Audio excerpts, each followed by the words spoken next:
They told me that if I saw it, I was already dead. But they didn't tell me what it would do to my soul first. I'm recording this because I can feel my memories fading, being replaced by its memories. Whatever you do, don't focus on the shadows in this video, because once you see the collector, he sees you too. I slipped out of the diner, my heart thumping so hard I was sure the floorboards would scream. The town was no longer just silent. It was breathing. The houses were pulsing like giant wooden lungs. I saw my truck at the end of the street. It looked 1,000 miles away. Something moved in the shadows of an alley. It wasn't walking. It was folding space to get closer. I didn't look. Don't look, Elias. Just keep moving. A sound broke the silence. A soft, wet thud. Something had dropped from the roof of the diner. I started to jog. Every step felt like a drumbeat calling the devil to dinner. The air grew colder. I could see my breath, but it wasn't white. It was black smoke swirling in the air. I reached the cab door. My hands were shaking so much, I dropped the keys. The clink of metal on pavement sounded like a lightning strike. The town stopped breathing. Every door in the street opened at the exact same time. They weren't coming for me. They were bowing to something behind me. A voice whispered in my ear. Not my mother's this time. It was my own voice from 5 minutes ago. I dropped the keys, the voice said. It was perfectly mimicking the sound of my mistake. I grabbed the keys, dived into the cab, and slammed the lock. The glass felt as thin as paper. I didn't turn on the lights. I didn't want to see what was standing on the other side of the windshield. The truck rocked. Something massive was climbing onto the trailer. I put it in gear and floored it. The tires screamed, a sound of pure agony that tore through the night. I drove through the fog, ignoring the scratching sounds on the roof. Scritch, scritch, scritch. The GPS flickered back to life. Route 9 ended 50 years ago, the screen read. The trees began to thin. The familiar lights of a gas station appeared in the distance. I didn't stop. I drove until I reached the main highway, until the sun began to bleed over the horizon. I pulled into a rest area. I was safe. I was finally out of that hell. I stayed in the cab for an hour, just shaking, watching the normal world go by. I needed to check the trailer. I needed to know what had been on my roof. I climbed out. The sun was bright, but it felt artificial, too yellow, too perfect. I walked to the back of the truck. There were no scratch marks, no blood, nothing. I laughed, a dry, hysterical laugh. It was just the wind, I told myself, just the fog. Then I noticed the mud on the tires. It wasn't mud, it was black, oily hair, miles of it wrapped around the axles. I looked at my reflection in the side mirror. My face, it was starting to smooth over. My eyes were becoming just skin. My mouth was fusing shut. I tried to scream, but only static came out.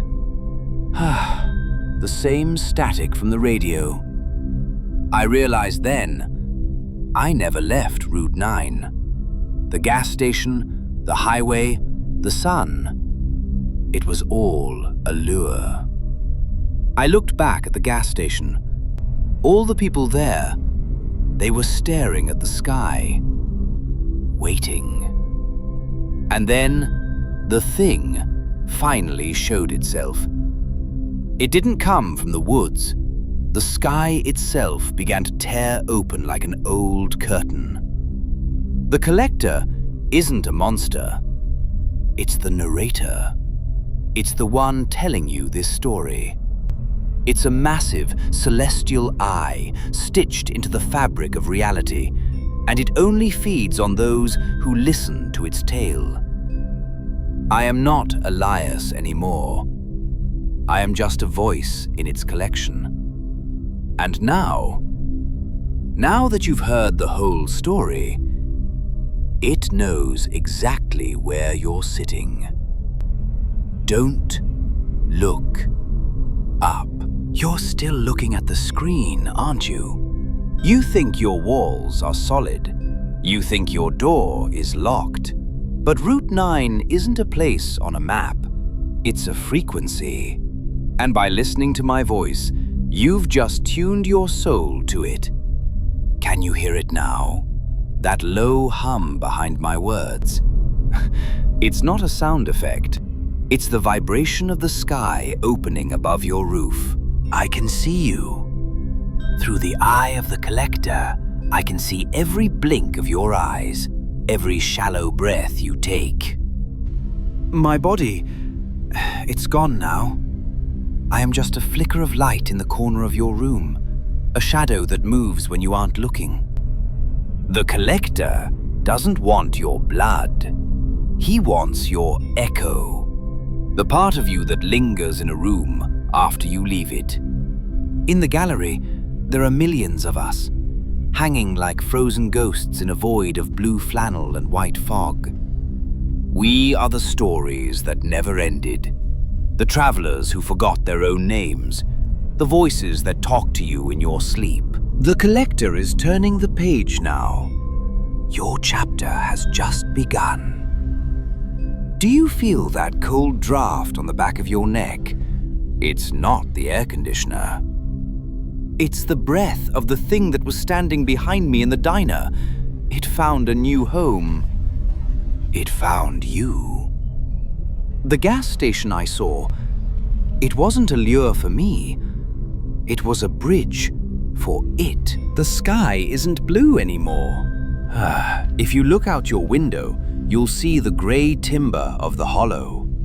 You'll see the trees with ears, waiting for you to make a sound. Don't scream. Screaming is like a dinner bell for the things that fold space. Just stay very, very still. I remember my son's voice. I remember the smell of diesel and the feel of the steering wheel. But they're fading. Soon, I will be just a series of ones and zeros, a digital ghost haunted by your views. But you have a choice. You can turn off the screen. You can try to run. But how do you run from a story that's already inside your head? The collector is hungry for new perspectives. He's tired of my mountains. He wants to see your world. He wants to see your streets, your family, your secrets. Every time someone watches this video, Route 9 expands by another mile, another victim. You've just helped the fog grow. You've just fed the thing in the sky. Look at your hands. Are they still warm? Or are they starting to feel like cold clay? Check the mirror. Is that really you looking back? Or is it the version of you from the hollow? The narrator isn't just telling a story. He's casting a net. And the net is closing. Now. The static you heard on the radio at 3:33 a.m., that was the sound of your own reality breaking. I'm sorry I brought you here. I'm sorry I shared the secret. But the collector needed a fresh audience, and you were so curious. The sun is setting on your world now. The long night of Route 9 is beginning. Goodbye, Elias. Goodbye, Mr. Dark.